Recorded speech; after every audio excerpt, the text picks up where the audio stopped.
کہ یہ آواز کس کو بلند کرنی چاہیے، بار کونسلوں کو، عدلیہ کو یا سول سوسائٹی کو، کہ اب یہ سلسلہ بند ہو تاکہ جو عدلیہ پر بوجھ آتا ہے، جو ادارے سرکاری ہیں FIA ٹائپ نیب وغیرہ، ان پر ایک بوجھ پڑتا ہے، قومی خزانے سے پیسہ خرچ ہوتا ہے، کہ یہ کیسز بنائے ہی نہ جائیں اور یہ چلے ہی نہیں، اور سیاستدانوں کو جو ہے ملوث ہی نہ کیا جائے، تاکہ کم از کم قوم کا، ملک کا پیسہ بھی بچ جائے، عدالتوں کا وقت بھی بچ جائے، اور باقی جو ایک بدنامی یا ہوتی ہے ملک کی وہ بھی ختم ہو جائے۔ جی بڑی اچھی بات آپ نے کہی، جی مجھے بہت پسند آئی جو آپ نے بات کہی۔ جی یہ بات اصل میں یہ ہے کہ ہمارے ملک میں یہ ایک اپوزیشن اور گورنمنٹ کے جو لوگ ہوتے ہیں، یہ کیجوری بینچ اور اپوزیشن کے جو لوگ ہوتے ہیں، آپس میں ان کا جھگڑا چلتا رہتا ہے، اور وہ خود تو کچھ کرنا نہیں چاہتے، وہ عدالتوں کو بیچ میں انوالو کر کے ان کے خلاف کیسز شروع کر دیتے ہیں، اور کچھ الٹا سیدھا کر کے ان کو کسی طریقے سے اریسٹ کروا دیتے ہیں، اور پھر جب معاملہ ختم ہو جاتی ہے ان کی حکومت تو دوسرے لوگ آ جاتے ہیں۔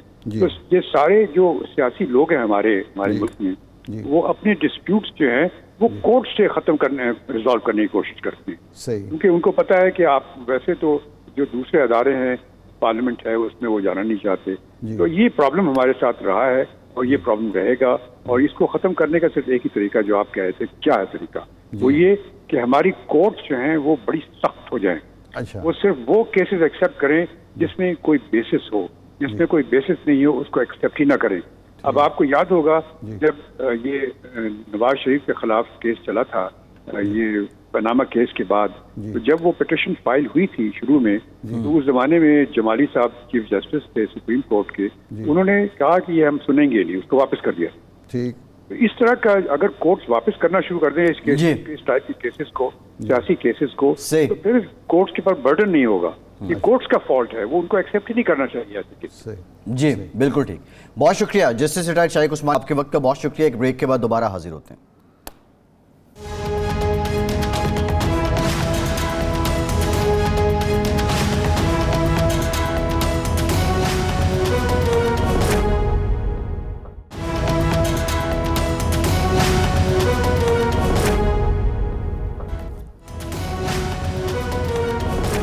بریک کے بعد ایک بار پھر سے آپ کا خیر مقدم کرتے ہیں۔ آج قومی اسمبلی کے اجلاس کے دوران شکوہ کیا خورشید شاہ صاحب نے، جو آبی وسائل کے وزیر بھی ہیں، کہ ان کے گھر میں جو بجلی کا بل آیا ہے وہ 33,000 ہے، اور جو فیول ایڈجسٹمنٹ کی مد میں قیمت ڈال دی گئی ہے وہ 2 لاکھ روپے ہے۔ اب خورشید شاہ صاحب نے کہا کیا ہے، ذرا یہ دیکھیے۔ میں نے منسٹر صاحب سے یہ بات کی کہ میرے گھر کا بل، کیونکہ سولر لگا ہوا ہے، 33,000 روپے، You are lucky. 33,000، اور اس کے اوپر فیول چارجز 2,74,000۔ اب یہ میتھمیٹکلی مجھے سمجھا۔ یہ سوال کیا گیا خورشید شاہ صاحب کی جانب سے، فیول ایڈجسٹمنٹ چارجز 2,74,000 روپے آ گئے ہیں اور بل 33,000 ہے، اور یہ کہہ رہے ہیں کہ میرے گھر میں جو بجلی کا سولر نظام ہے، شمسی بجلی جو ہے وہ ان کے گھر میں موجود ہے۔ ارشاد صاحب، آنریبل منسٹر خورشید شاہ صاحب بڑے معتبر سینئر سیاستدان، خرم دستگیر صاحب نے جواب دیا جی ہم اس کی تحقیقات کریں گے۔ آبی وسائل کے وزیر جو ریلیونٹ آدمی ہیں وہ شکوہ کر رہے ہیں توانائی کے وزیر سے، یہ وزیروں کی حالت ہے، عام لوگوں کی حالت کیا ہے؟ نہیں، یہ تو وابڈا والوں نے یا وہ جو بھی ان کا ہوگا ڈسکوز، اس نے بڑی مہربانی کی ہے۔ اصل میں خورشید شاہ صاحب کو یہ ایک لحاظ سے اطلاع دی ہے کہ جناب عوام کے ساتھ یہ کچھ ہو رہا ہے، آپ کہاں بیٹھے ہوئے ہیں، جی بتانے کا اس کو کوئی طریقہ نہیں سوجا۔ ظاہر ہے شاہ صاحب ملتے نہیں ہوں گے، فون نہیں سنتے ہوں گے، مصروف ہیں بہت زیادہ، ہر وزیر ہر آدمی کی۔ اس نے کہا یہی طریقہ ہے کہ ان کو بتائیں کہ بھئی لوگوں کو کس طریقے سے ٹریٹ کیا جا رہا ہے، عام آدمی کو، کہ 35,000 34,000 کی بجلی جلائی ہے اور 2,74,000 جو ہے وہ اس پہ ڈال دیے گئے ہیں فیول ایڈجسٹمنٹ چارجز۔ تو اس کا مطلب یہ ہے کہ لوگ جو رونا رو رہے ہیں وہ درست رو رہے ہیں، اور ہمارے حکمران جو ہیں وہ یہ بتا رہے ہیں دنیا کو، عوام کو، کہ جناب ہماری معیشت بڑی مضبوط ہو رہی ہے۔ بھائی معیشت کا کیا، عوام کا بیڑا غرق ہو گیا ہے، وہ ان کے لیے مشکل ہو گیا ہے کہ اگر بجلی گھر میں جلانی ہے تو وہ بجلی کا بل دیں، بچوں کے لیے دودھ کا، چھوٹے بچوں کے لیے دودھ کا انتظام کریں، اپنے لیے کھانے پینے کی کوئی چیز خریدیں۔ اگلے دن ایک فیملی میرے گھر آئی ہوئی تھی، انہوں نے کہا 1 مہینے سے ہمارے گھر میں چکن نہیں پکا، جی 1 مہینے سے دال پکا لی، چٹنی کے ساتھ کھانا کھا لیا، کوئی سبزی کر لی، کیونکہ سبزی بھی 200 روپے کم سے تو کوئی سبزی بھی نہیں ملتی، کوئی سبزی نہیں ہے، 500-600 روپے دال ہے۔ تو اب سوال یہ ہے کہ کتنا زیادہ امتحان، اچھا خورشید شاہ صاحب کی تو سنی گئی، انہوں نے اسمبلی میں کہہ دیا، وہ فون بھی کر کے کہہ سکتے ہیں، باقی جو عوام ہیں بیچارے 99% لوگ ہیں، ان کی تو کوئی سننے والا بھی نہیں ہے۔ وہ اچھا ان کو تو بل جینون بل آیا ہوگا نا، جی پچھلے مہینوں بجلی استعمال کر لی ہوگی، فیول ایڈجسٹمنٹ کی مد میں آ گئی ہوگی۔ جو لوگوں کو لائن لاسز میں بھی ان پر جو وابڈا کے لوگ کرپشن کرتے ہیں وہ بھی عوام کو بھرنی پڑتی ہے، اس کی سزا ملتی ہے۔ جو چوری ہوتی ہے بجلی وہ بھی ساری کی ساری ان کو بھرنی پڑتی ہے، اور لائن لاسز کے نام پر جو فراڈ ہوتا ہے وہ بھی عوام سے ہی نکلتے، بالکل ایسے، اور ان لوگوں کو یہ سارا کوئی سزا ملتی ہے جو ایمانداری سے پاکستان کے بالکل ٹھیک ہے۔ اچھا ارشاد صاحب دیکھیں، کو بل دینا چاہتے ہیں، یہ بڑا امپورٹنٹ پوائنٹ ہے خورشید شاہ صاحب نے جو اٹھایا، اور یہ بڑا اچھا کیا انہوں نے اسمبلی میں اس پہ بات کی۔ ٹھیک ہے وہ منسٹر حکومت میں ہیں، یہ بہت اچھا کیا، اپنی ناکامی کا اعتراف بھی کیا، لوگوں کا مسئلہ وہ بھی اجاگر ہوا۔ اب اسحاق ڈار صاحب ہیں امریکہ میں، اسحاق ڈار صاحب نے یہ کہا جب یہ انہوں نے 100 ارب روپے کی سبسڈی دی ایکسپورٹ سیکٹر کو، اور بجلی کے ریٹ کو فکس کر دیا 19 روپے 99 پیسے، یعنی 20 روپے فی یونٹ، تو انہوں نے کہا کہ میں IMF کو ڈیل کر لوں گا، میرے پاس بہت سے جواز ہیں اس سبسڈی کے۔ اسحاق ڈار صاحب کے اس دورے کے بعد کیا موجودہ حکومت کی معاشی پالیسیوں میں IMF کی جھلک نظر آئے گی، یا یہ ایک انڈیپینڈنٹ معاشی پالیسی ہوگی، اور حکومت اس پوزیشن میں ہے کہ انڈیپینڈنٹ معاشی پالیسی بنا کے یہ مہنگائی کا بوجھ کم کر سکے، یہ عوام کی حالت کچھ بہتر کر سکے؟ دیکھیں بات یہ ہے کہ جو IMF ہے نا، وہ تو ایک حکمرانوں کے اور اشرافیہ کے ہاتھ میں ایک ہیلا بہانہ ہتھیار ہوتا ہے، اور کچھ بھی نہیں ہوتا۔ جب IMF میں ہم نہیں جاتے تو تب مہنگائی نہیں کر رہے ہوتے یہ۔ جی میں ہمیشہ یہ بات کہتا ہوں کہ IMF ہو یا نہ ہو، یہ جو اوپر کی کلاس ہے یہ قربانی کیا دیتی ہے؟ اس کے کوئی اخراجات کم ہوتے ہیں، ان کی عیاشیاں کم ہوتی ہیں، یہ لوٹ مار کم کرتے ہیں، یہ سرکاری جو فنڈز ہوتے ہیں ان کو احتیاط سے خرچ کرتے ہیں، جہاں سڑک کی ضرورت نہیں ہے وہاں سڑک بن رہی ہے، جہاں بلڈنگ کی ضرورت نہیں ہے وہاں بلڈنگ نہیں بن رہی ہے، اور جہاں ضرورت ہے وہاں کچھ ہو ہی نہیں رہا، جہاں ضرورت نہیں ہے ملازمت کی وہاں ملازم بھرتی کیے جا رہے ہیں۔ یہ جو بیڑا غرق ہوا ہے ریلوے کا اور PIA کا اور سٹیل مل کا اور دوسرے، وہ کس لیے ہوا ہے کہ جہاں 10 لوگوں کی ضرورت ہے وہاں 1000 بندہ بھرتی کیا ہوا ہے۔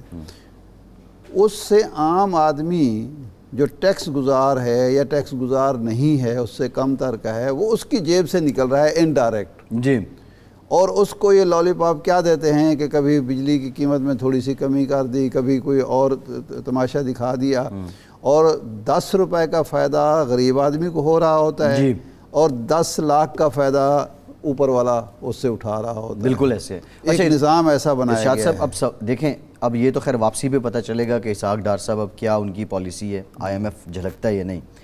شہباز شریف صاحب خاصے ایکٹیو ہیں، وہ قازقستان کے اب دورے پہ ہیں۔ اسحاق ڈار صاحب امریکہ میں ہیں، شہباز شریف صاحب قازقستان کے دورے پہ ہیں۔ اس سے پہلے یہ کہا جاتا تھا کہ ہماری جو فورن پالیسی ہے وہ عمران خان نے آ کے تہس نہس کر دی ہے۔ بلاول بھٹو صاحب نے بھی بڑے طویل دورے کیے، مختلف ممالک کے کیے۔ یہ حکومت پاکستان کے باہر کی دنیا کے ساتھ جو تعلقات ہیں، اگر وہ ان میں دراڑ تھی تو ان کو بحال کرنے میں کامیاب ہو رہی ہے؟ اگر ہو رہی ہے تو کیا ریزن ہے کہ ہمارے پاس صرف ایشین ڈیولپمنٹ بینک کے اعلان کے علاوہ، $2.5 ارب کے اعلان کے علاوہ ہمارے پاس ان ٹرمز آف منی کوئی سیلاب زدگان کے لیے امداد نہیں آ رہی؟ تو پھر تعلقات کیسے اچھے ہو گئے؟ خارجہ پالیسی کیسے کامیاب ہوگی؟ دوروں سے تو خارجہ پالیسی کامیاب نہیں ہوتی، ملاقاتوں سے تو نہیں ہوتی۔ اس کی ریفلیکشن ہوتی ہے دو سطحوں پر. ایک تو ہے کہ انٹرنیشنل ریجنل ایشوز پہ ہمارے ساتھ کون کھڑا ہے, کیا مسئلہ کشمیر پر ہمارے ساتھ کوئی کھڑا ہے. ایک دوسرا یہ ہے کہ جب مصیبت میں ہم گرفتار ہوں تو مالیاتی طور پر ہماری کون مدد کر رہا ہے. اگر جو آپ بتا رہے ہیں اور حقیقت بھی یہی ہے کہ ہمیں کہیں سے انسانی بنیادوں پر بھی امداد نہیں مل رہی, زیادہ سے زیادہ امداد ارشاد صاحب یہ ٹینٹ بھیج دیے, راشن بھیج دیا, کھانا بھیج دیا, لیکن یہ 5 سے 10 سال کا پروجیکٹ ہے یہ بحالی. دیکھیں اصل تو بحالی کا ہے نا کہ آپ کا انفراسٹرکچر جو ہے ریاست کا وہ آپ نے بحال کرنا ہے.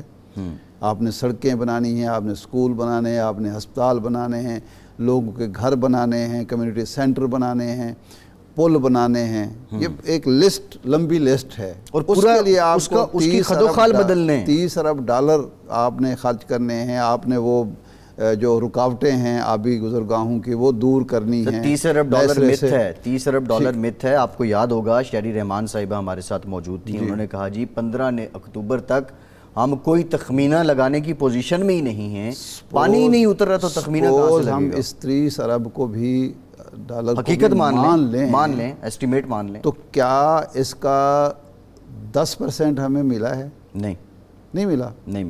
تو اس کا مطلب یہ ہے کہ ہماری خارجہ پالیسی کیسے کامیاب ہو گئی, یہ کیا تبدیلی ہم لے آئے.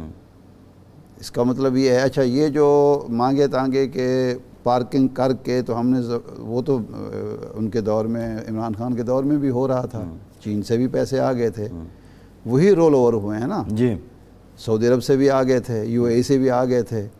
تو تبدیلی کیا آئی ہے؟ تو یہ ساری کہانیاں ہیں. جب تک آپ اپنے پاؤں پر کھڑا ہونا نہیں سیکھیں گے, جی چادر دیکھ کر پاؤں پھیلانے کی پالیسی نہیں بنائیں گے, جب تک آپ یہ کشکول جو ہے اس کو نہیں توڑیں گے. جی ہم سنتے 30 سال سے 40 سال سے کشکول توڑ دیں گے. کشکول کا وہ بڑھتا ہی چلا جا رہا ہے, اس کا پیٹ بھی بڑھتا جا رہا ہے, اس کا سائز بھی بڑھتا جا رہا ہے.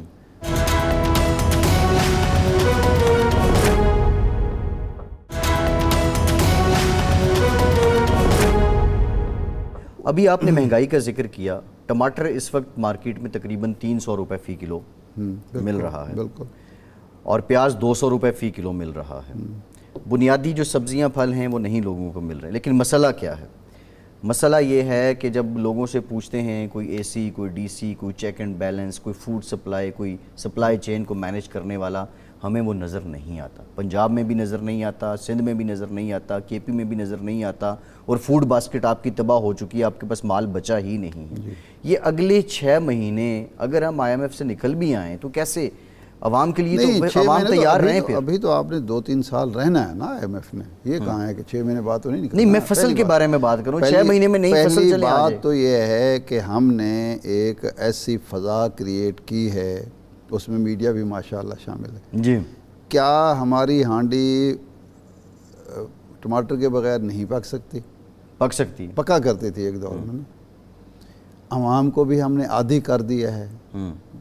اور دوسرا یہ ہے کہ لوگ جو اوپر بیٹھے ہوئے لوگ ہیں ان کی پلاننگ میں کیا آپ کا زرعی شعبہ ہے, ترجیحات میں آپ کے زرعی شعبہ ہے؟ نہیں ہے. زرعی شعبے کو آپ نے کبھی قابل توجہ سمجھا ہی نہیں. جب سمجھا ہے تو زرعی شعبے نے رزلٹ دیے ہیں. جب آپ نے گندم کی قیمت ایسی مقرر کی جس سے کسان کا, کاشتکار کا, بونے والے کا پیٹ بھی بھرے اور باقی عوام جو غیر کاشتکار ہیں ان کی ضرورتیں بھی پوری ہوں, تو انہوں نے کی. جب آپ نے بیج جو تھے وہ سستے کیے, کھادیں سستی کیں یا نارمل ریٹ پہ رکھا, زرعی ادویات پر آپ نے کنٹرول کیا, زرعی آلات پر کنٹرول کیا, تو زرعی شعبے نے رزلٹ دیے آپ. جی جب آپ بھول جاتے ہیں, آپ سمجھتے ہیں کہ اس کی ضرورت ہی نہیں ہے اور سمجھتے ہیں یہ چیزیں تو ہم باہر سے ہی منگوا لیتے ہیں, یعنی باہر کے کسان کو آپ معاوضہ دینے کے لیے, معقول لانے والے کو سبسڈی بھی دیں گے, اس کو معاوضہ بھی دیں گے, اور اپنے کسان کو انکریج نہیں کریں گے. بالکل ٹھیک ہے. تو ایک تو پہلی بات تو یہ ہے. دوسرا پہلو یہ ہے کہ ہم نے اوپر سے نیچے تک, جو میں بار بار کہتا ہوں کہ کبھی سوچا ہے کہ ہم خود کفیل بھی ہوں گے؟ خود انحصاری بھی ہوگی. اس کے بارے میں سوچا ہے؟ نہیں. ہم تو ہماری ترجیحات میں تو شامل ہی نہیں ہے یہ بات کہ ہم کسی شعبے میں خود کفیل ہوں گے. یہ چیز ہم باہر سے کسی قیمت پر نہیں منگوائیں گے. اور ہماری امپورٹ بڑھتی چلی جا رہی ہے. ایکسپورٹ ایک دور میں تو سکڑ رہی تھی, یہ پچھلے 3-3.5 سال میں پھر وہ 20 سے 31-32 تک گئی ہے, پہنچی ہے. لیکن اب پھر وہاں ہم نے بریک لگا دی ہے. پھر وہی مسئلہ بنا ہوا ہے. اب تو ہم ماشاءاللہ امپورٹ پر بھی ہم نے قدغن لگائی ہوئی ہے اور ایکسپورٹ بھی ہم بڑھا نہیں پا رہے. ایکسپورٹ بھی نہیں بڑھا پا رہے. عجیب و غریب صورتحال ہم نے پیدا کر دی ہے. اللہ کرے یہ جو ملا ہے 5 شعبوں کو, برآمدی شعبوں کو بجلی کے فکس زیرو ریٹ ملے ہیں, اس کی اس کی وجہ سے کوئی فائدہ ہو ہمارے ایکسپورٹ کو, ورنہ ہم تو سوچ ہی نہیں رہے. عمران خان یہ بات درست کرتا تھا کہ جی آپ جب تک دولت نہیں بڑھائیں گے غربت کا خاتمہ نہیں کر سکتے. غربت کا خاتمہ آپ امداد سے نہیں کر سکتے, آپ قرضے سے نہیں کر سکتے, بیرونی پالیسیوں سے نہیں بنا سکتے. غربت کا خاتمہ آپ اپنی پیداوار بڑھائیں گے, آپ اپنی دولت بڑھائیں گے, آپ بچت کرنا سیکھیں گے, تب آپ کے ہاں جب دولت معقول سطح پہ ہوگی اس کے بعد آپ کے ارشاد صاحب ایک بڑی امپورٹنٹ بات ہے. دیکھیں باہر کی جو دنیا ہے, جو ویلفیئر اسٹیٹس ہیں, وہاں پہ اکانومسٹ ہیں, وہ سم ٹائم بہت سے ممالک میں انڈیپینڈنٹ وہ اکنامک اصولوں پہ جا کے فیصلہ کرتے ہیں. ہمارے ہاں پولیٹیکل اکانومی ہے, ہمیں معاشی اصولوں کے ساتھ ساتھ سیاسی معاملات کو بھی دیکھنا ہوتا ہے. So it's a political economy. اب یہ جو ضمنی الیکشن آ رہے ہیں 16 اکتوبر کو, کیا یہ نہیں بتا دیں گے کہ عوام خود کتنا خود کفیل ہونا چاہتے ہیں؟ ایک سوال ہے نا, خود کتنا ہم کو خود کفیل ہونا چاہتے ہیں. ہم اگر عمران خان سے یا شہباز شریف سے یا آصف زرداری سے یا ان کی پالیسیوں سے نالاں بھی ہیں, لیکن ایک اسٹیریوٹائپ تو ہے جی, ٹھپا ہم نے بلے پہ لگانا ہے, ٹھپا ہم نے شیر پہ لگانا ہے, ٹھپا ہم نے تیر پہ لگانا ہے. تو یہ خود کیا عوام اس اپنے مسائل کو بڑھاوا دینے میں ملوث نہیں ہے؟ نہیں, عوام جب فیصلہ کرتے ہیں تو اس فیصلے کا احترام ہونا چاہیے اور اس کو پھر فری ہینڈ ملنا چاہیے. عوام کے حسن انتخاب کو حق کے اقتدار ملنا چاہیے اور پھر اس میں کوئی رکاوٹ نہ ڈالی جائے. کسی کی شکل پسند نہیں آئی, کسی کو کوئی بات پسند نہیں آئی, کہ ذمہ داری کسی پر ہے اور اختیارات کسی کے پاس ہیں, طاقت کسی کے پاس ہے اور سامنے عوام کے کون کھڑا ہوا ہے. وہ موقع دیں, پھر عوام صحیح فیصلہ کریں گے اور پھر عوام سے ہی پوچھ سکیں گے آپ کا غلط فیصلہ تھا. آپ اس کو موقع ہی نہیں دیتے تو اس کا پھر کیسے آپ پوچھ سکتے ہیں؟ 15 مئی کو جو ہے 17 جولائی کو الیکشن ہوئے, عوام نے ایک فیصلہ دیا نا, وہ اس فیصلے سے مختلف تھا جو اعلیٰ ایوانوں میں ہوا تھا. ایک حکومت مسلط کی گئی نا پنجاب پر ایک ارینجمنٹ کے نتیجے میں, عوام نے اس کو ریجیکٹ کر دیا. اب اس فیصلے کو پھر سیبوٹاج نہ کیا جائے. 16 اکتوبر کو جو فیصلہ عوام دیتے ہیں اس کا احترام کیا جائے اور اگلی پالیسیز ہماری جو سیاسی پولیٹیکل. اچھا جو بات آپ نے کی جی ہمارے معیشت کے اصول, آپ کا کیا خیال ہے کہ برطانیہ کا جو وزیر اعظم ہوتا ہے اس کو اپنی سیاست عزیز نہیں ہوتی؟ بالکل ہوتی ہے. سنگاپور کے وزیر اعظم کو یا صدر کو نہیں ہوتی, ملائیشیا سب کو ہوتی ہے, لیکن وہ ملک کو سب سے پہلے رکھتے ہیں, قوم کو سب سے پہلے رکھتے ہیں, اس کے بعد وہ اپنی سیاست پر. ہمارے یہاں اپنی سیاست بھی نہیں ہے جی, اپنا مفاد ہے. اب یہ ارشاد صاحب یہ جو آپ نے بات کی عوام کے مینڈیٹ کا احترام ہونا چاہیے, آج 12 اکتوبر بھی ہے, ہم نے شروع میں بھی ذکر کیا. ایک ابھی ریسنٹ میں ایک ووٹ کو عزت دو کی بات چلی, پھر اس کے ساتھ ساتھ اب بھی ایک بات چل رہی ہے, حقیقی آزادی کی بات چل رہی ہے, عوام کی بات چل رہی ہے, سول سپرمیسی کی بات چل رہی ہے. کل جو ووٹ کو عزت دو کی بات کرتے تھے, آج ان کا امپریشن کنگز پارٹی کا ہے, اور آج جو بات کرتے ہیں حقیقی آزادی کی اور سول سپرمیسی کی, کل وہ کنگز پارٹی تھے. تو یہ کنگز پارٹی کا رجحان جب تک ختم نہیں ہوگا اور سیاست کنگ کی پارٹی, سیاستدان جب تک کنگز کی پارٹی بننا نہیں چھوڑیں گے, تو اس وقت تک عوام کے مینڈیٹ کا کون احترام کرے گا؟ دیکھیں 12 اکتوبر کو بالکل یہی صورتحال تھی جو آج ہے. 12 اکتوبر کو نواز شریف ورسز آل تھا. ایک جی ڈی اے بنا تھا جس کا 1 پوائنٹ ایجنڈا تھا کہ نواز شریف کو نکالنا ہے. اسلم بیگ صاحب اس جی ڈی اے کا حصہ تھے. جب ایک میٹنگ ہوئی نواب نصر اللہ خان صاحب، بڑے قداور لوگ جو اس وقت کے تھے وہ سارے اس میں موجود تھے، تو اسلم بیگ صاحب نے سوال کیا کہ آپ نے کوئی متبادل بھی سوچا ہے؟ جی، یہ جو مجھے آپ ایجنڈا دکھا رہے ہیں اس کے نتیجے میں تو ملک میں مارشل لا لگ سکتا ہے. یعنی یہ ایک سابق آرمی چیف کہہ رہا ہے. سابق آرمی چیف کہہ رہا ہے کہ اس کے نتیجے میں تو مارشل لا لگ سکتا ہے. ہم جمہوریت کی طرف جائیں گے، نئے الیکشن کی طرف جائیں گے، یا صرف بغض نواز شریف میں ہم ملک کو اندھیروں کے حوالے کر دیں گے؟ تو انہوں نے کہا جی چھوڑیں، ہمارا مسئلہ ہے نواز شریف، مارشل لا لگے یا جمہوریت جو بھی ہے. ہو ہمیں اس سے پرواہ نہیں ہے. وہ واک آؤٹ کر گئے. انہوں نے کہا پھر میں آپ کے ساتھ نہیں بیٹھ سکتا. آج بھی سب کا مسئلہ جو ہے وہ صرف عمران خان ہے. عمران خان کو شکست دینی ہے ساری پارٹیز نے، اور ماضی سے کسی نے نہ معذرت کے ساتھ عمران خان نے بھی کوئی سبق نہیں سیکھا. اب عمران خان کا بھی تو ایک مسئلہ ہے عمران خان کا بھی ایک امتحان اس وقت ہو رہا ہے، اور ان کا بھی ہو رہا ہے. ان تجربہ کاروں کا بھی امتحان ہو رہا ہے، اور اس نا تجربہ کار کا انورٹڈ کاما اس کا بھی امتحان ہو رہا ہے. کھڑے سارے سیاستدان ایک ہی جگہ پہ ہیں. یعنی ہم 23 سال بعد بھی 12 اکتوبر 1999 پہ ہی کھڑے ہیں. ہم تو ایک وہ لکشمی چوک جو لاہور کا ہے نا، جی، اب تو وہ ختم ہو گیا، اس میں وہاں گول چکر ہوتا تھا. جی، تو وہ گول چکر کے بعض اوقات ایسے ہوتا تھا کہ رکشے والے جب کسی کو چکر دینا چاہتے تھے نا، وہ سواری بٹھاتے تھے اور اس کے ارد گرد گھومنا شروع کر دیتے تھے. ایک طرف بٹھایا، ایک چکر لگایا، اس سے کہا جی فلاں جگہ پہ لکشمی، وہ مختلف ہے نا، میکلو روڈ نکل رہی ہے، ریلوے روڈ ہے، فلاں ہے، فلاں یہ کر کو. تو وہ ہم اس گول چکر کے ارد گرد جو ہے چکر لگا رہے ہیں، اور ہم سمجھتے ہیں سفر طے ہو رہا ہے. سفر ابھی تک وہیں کا وہیں کھڑے ہوئے ہیں ہم. جی ٹھیک ہے. جہاں 12 اکتوبر کو کھڑے تھے، جہاں 5 جولائی کو کھڑے تھے، اور جہاں 27 اکتوبر 1958 میں کھڑے تھے. بالکل ٹھیک ہے. ارشاد صاحب ایک بریک لیتے ہیں، بریک کے بعد دوبارہ حاضر گفتگو کا سلسلہ یہیں سے جوڑیں گے. ہمارے ساتھ رہیے.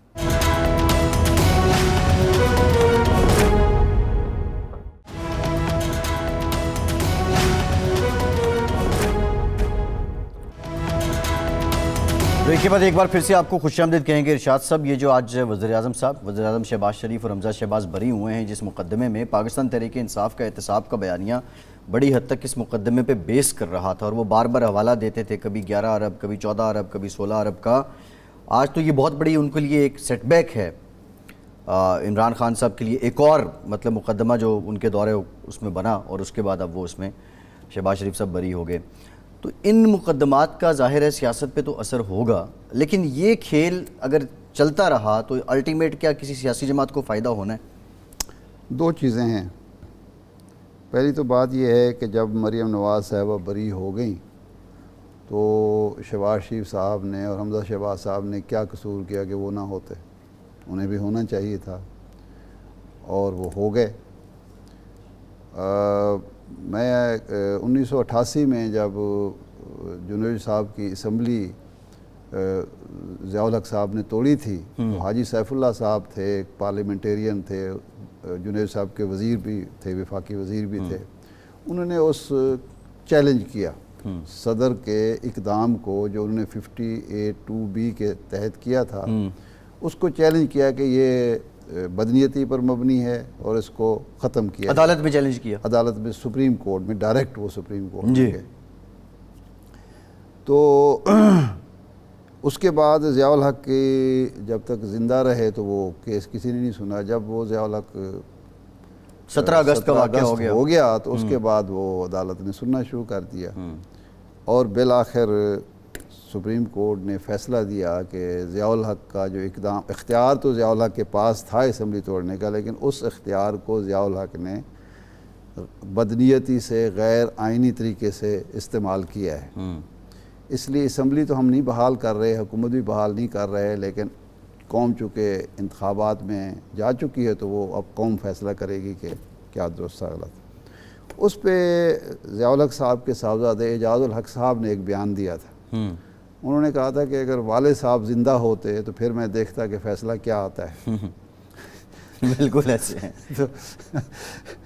سوال تو یہ ہے کہ اگر حکومت عمران خان کی ہوتی تو پھر ہم دیکھتے کہ بھی انصاف کا بول لیکن عمران خان تو حکومت میں ہوتے ہوئے بھی ان کو سزائیں نہیں دلوا سکے نا سر. پروسیکیوشن تو اس وقت بھی سوال یہ ہے کہ جس دن شہباز شریف صاحب پر حمزہ شہباز شریف پر فرد جرم عائد ہونی تھی اس دن وہ حلف لے رہے تھے پرائم منسٹر آف پاکستان کا. نہیں یہ تو اس اب میں تو آپ چاہتے ہیں کہ اس ملک میں پرائم منسٹر آف پاکستان کو سزا دی جائے, یہ تو اچھی بات نہیں ہے نا. شاہ صاحب پرائم منسٹر پاکستان کو سزا ہوئی ہے نا. کون سا؟ یوسف رضا گیلانی صاحب کو سزا ہوئی ہے, نواز شریف صاحب کو سزا ہوئی ہے, ذوالفقار علی بھٹو کو سزا ہوئی ہے.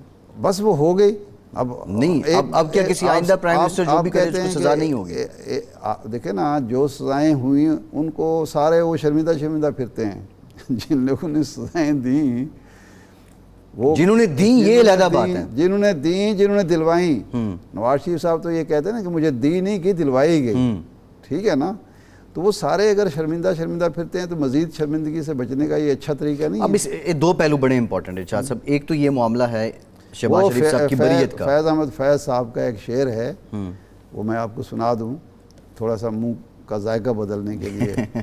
بنے ہیں اہل ہوس مدعی بھی منصف بھی, بنے ہیں اہل ہوس مدعی بھی منصف بھی, کسے وکیل کریں کس سے منصفی چاہیں. میرا خیال یہ ہے, کل آپ بات کر رہے تھے این آر او کی اوورال بات ہو رہی تھی. نیشنل ریکنسلیشن اگر واقعتاً کرنی ہے تو ایک دفعہ تمام کیسز جس پر بھی ہیں, سیاسی غیر سیاسی دیوانی فوجداری, سب ختم کر دیں, اور جن لوگوں کنوکشن ہو چکی ہے ان کو بھی بری کر دیں. ایک لیول پلینگ فیلڈ دے دیں تمام پوری قوم کو. اس میں نہ کوئی بندہ رہے نہ کوئی بندہ نواز, سارے ایک جیسے ہو جائیں. اس کے بعد پھر سارے ایک جیسے تو ایک اور صورت میں بھی ہو سکتے ہیں. نئی شروعات, جس طرح وہ کہتے ہیں نا نئی شروعات کریں, نیا آغاز کریں. سارے ایک جیسے تو ایک اور صورت میں بھی یہی حل رہ گیا ہے. اب یہی حل اب رہ گیا ہے.